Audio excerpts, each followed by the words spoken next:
Yang mahal itu idenya.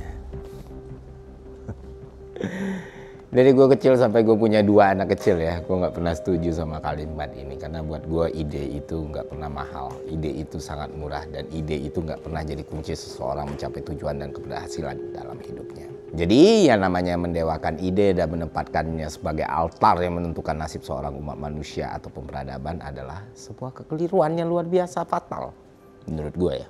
Dan di sini gue nggak ngasal berpendapat dan beropini, jadi akan gue jelaskan melalui pisau bedah neuroscience dan antropologi untuk membuktikan bagaimana ide adalah barang dagang yang paling overrated. Jelas itu tetap jelas dan utuh, lelayang itu terus terbang dan rapuh.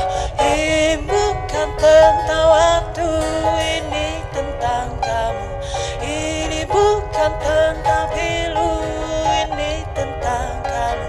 Ini bukan tentang biru. Jadi gini, ide brilian tentu hal yang bagus ya kita semua bisa sepakat dengan itu. Tapi gue kira ada beberapa hal yang menurut gue miskonsep dan misleading dari cara masyarakat memahami soal value dari sebuah ide.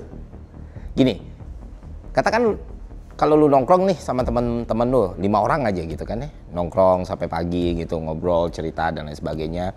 Berapa banyak ide brilian yang muncul dari obrolan kalian? Pasti banyak banget kan? Nah, sekarang kita balik lagi pertanyaannya. Dari obrolan kalian itu berapa persen sih sebenarnya ide yang kalian obrolin, yang kalian omongin, yang kalian bahas dan diskusikan itu beneran jadi kenyataan? Ya karena sejatinya setiap hari manusia itu nggak pernah kekurangan ide yang berlian. Kenapa demikian? Karena ide, balik lagi, sangat-sangat murah. Nggak ada yang spesial teman-teman soal ide. Anehnya manusia sering banget membanggakan hal yang bersifat ide yang nongol tiba-tiba. Soalnya itu bukti kecerdasan, bakat kreatif, atau potensi luar biasa. Padahal kalau otak kita dibedah secara ilmiah ya, kita bakal sadar kalau ide itu bukan anugerah, tapi produk sampingan. Nah, di dalam otak ada jaringan bernama Default Mode Network atau disingkat DMN. Nah, DMN ini sebuah pabrik yang dalam otak kita, dalam sistem otak kita itu otomatis aktif waktu kita mandi, nyetir, bengong nunggu Gojek gitu kan, stuck di kemacetan Jakarta yang luar biasa, atau lagi duduk sendiri tanpa distraksi apapun. Maka DMN ini aktif. Nah, DMN ini akhirnya melahirkan yang namanya imajinasi, kemungkinan, posibilitas, skenario, dan ide dalam kepala kita. Dan lo tahu, DMN ini bekerja otomatis dan tanpa effort. Artinya apa? Artinya ide itu bukan prestasi kawan-kawan semua, tapi fitur bawaan. Dan lo tahu, semua fitur bawaan nggak pernah mahal, Pak. Ya murah dan standar aja udah gitu loh.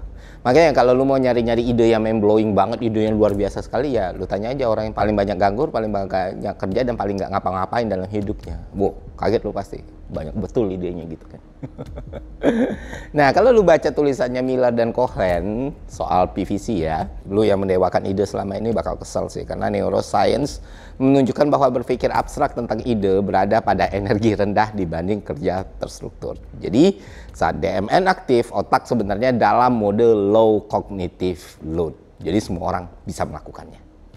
Justru yang berat itu ketika memecahkan masalah, menyusun struktur, dan mengatur rancangan eksekusi. Semua ini melibatkan prefrontal cortex, area otak paling demanding secara metabolik.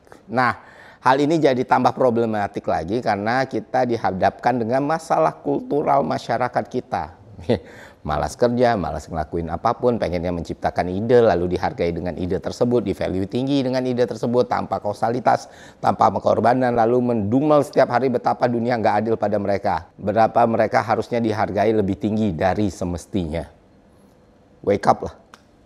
Bukan lu doang yang punya ide brilian di dunia ini. Ada 8 miliar orang lain yang juga mikir yang sama gitu, tentang betapa jeniusnya ide mereka. Lu nggak sespesial itu.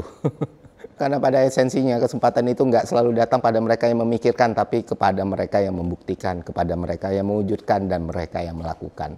Jadi teman-teman, ide yang biasa aja, tapi dieksekusi dengan baik, dieksekusi dengan sempurna, itu jauh lebih baik daripada ide yang luar biasa, ide yang perfect, tapi tidak dieksekusi sama sekali. Jadi kalau lu mau ide lu dianggap mahal, lu mau jadi pembeda, lu mau dihargai dan mengubah kehidupan bangsa negara dan tatanan tata surya gitu ya, maka mulailah melakukan sesuatu untuk membawa ide itu dari dunia ideal menuju dunia material. Karena ide baru dihargai setelah punya pembuktiannya nyata, baik objeknya maupun subjeknya. Setelah lu punya sejarah dalam mewujudkan ide menjadi kenyataan dan bisa diterima orang, maka barulah orang-orang mulai mendengarkan lu dari tahap rencana, Bapak Ibu semua. Tapi sebelumnya ya sama aja, nggak akan ada harganya. Ya contohnya gue misalnya punya ide mobil terbang. Ide itu baru dihargai dan didengarkan oleh orang dengan dua kondisi. Pertama, mobil terbangnya beneran udah jadi, atau gue punya track record mewujudkan ide lain yang mirip, mungkin motor terbang. Maka orang akan mendengarkan ide gue selanjutnya gitu. Tapi kalau dua-duanya nggak ada nih ya, belum ada bentuk nyatanya, belum ada track recordnya, mau ide itu sebrilian apapun, seakurat apapun atau sedetail apapun, orang-orang nggak akan buy it, mereka nggak akan peduli. Dan itulah kenyataan yang ada di dunia ini.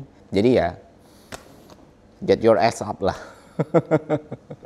Kalau lu mau hidup lu berubah, mulailah melakukan sesuatu, bukan cuma ngeluh, nitip ide ke orang, minta persentase, terus shipping atas semua hal yang terjadi di media sosial. Nggak salah, tapi waktu lu bakal terus terbuang, dan waktu yang terbuang nggak pernah bisa dikembalikan. Dan ini juga dibuktikan secara antropologi, teman-teman. Kalau lu mundur ribuan tahun yang lalu ke belakang ya, ide itu adalah bagian paling murah dari kehidupan kelompok manusia.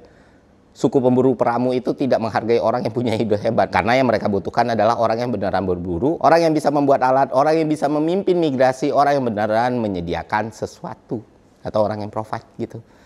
Jadi lu nggak akan dihargai karena punya ide, ayo kita berburu rusa. Tapi lu dihargai ketika lu balik kepada kelompok komunal lu membawakan daging rusa kepada mereka gitu. Dan dalam kelompok kecil, ide tanpa kontribusi itu ya noise. Bahkan dalam catatan etnografi ya, individu yang banyak omong tapi minim kontribusi itu biasanya dipandang sebagai beban sosial. Nah, lu mau masuk di situ atau enggak? Pilihan lu lah.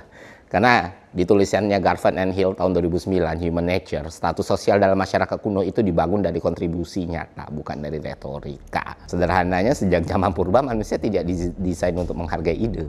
Manusia menghargai hasil. Ya budaya modern boleh berubah, tapi struktur dasarnya tidak gitu loh.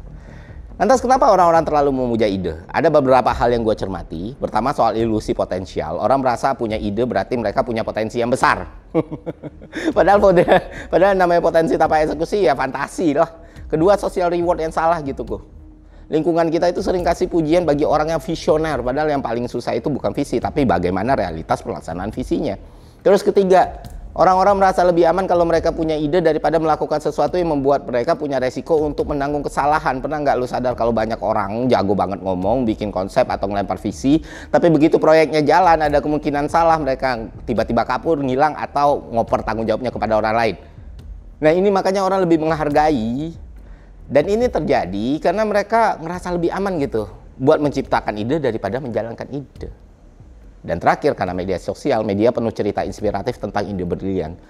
Padahal ya kalau mau lebay dikit, 99 kerja kerasnya jarang diceritain gitu loh, idenya doang gitu. Dan akhirnya itulah yang membuat pemujaan berlebihan kepada ide yang berlian gitu. Makanya dari dulu gue nggak pernah nganggap menciptakan ide itu mahal, ide itu murah, ide itu lebih banyak daripada kacang goreng menurut gue. Yang langka dan mahal itu adalah orang yang punya dedikasi kuat dalam mewujudkan idenya, orang yang punya responsibility dalam menjalankan idenya, menanggung dampak dan resikonya, berani buang pasar badan dan berkorban untuk idenya, dan mereka yang punya kapasitas untuk mewujudkan idenya. Nah, ini nih yang langka dan ini yang mahal. Terakhir teman-teman, gue cuma mau bilang dunia ini tidak berubah sama orang yang punya ide. Dunia berubah oleh orang yang berani bekerja, berani gagal, dan berani bertanggung jawab.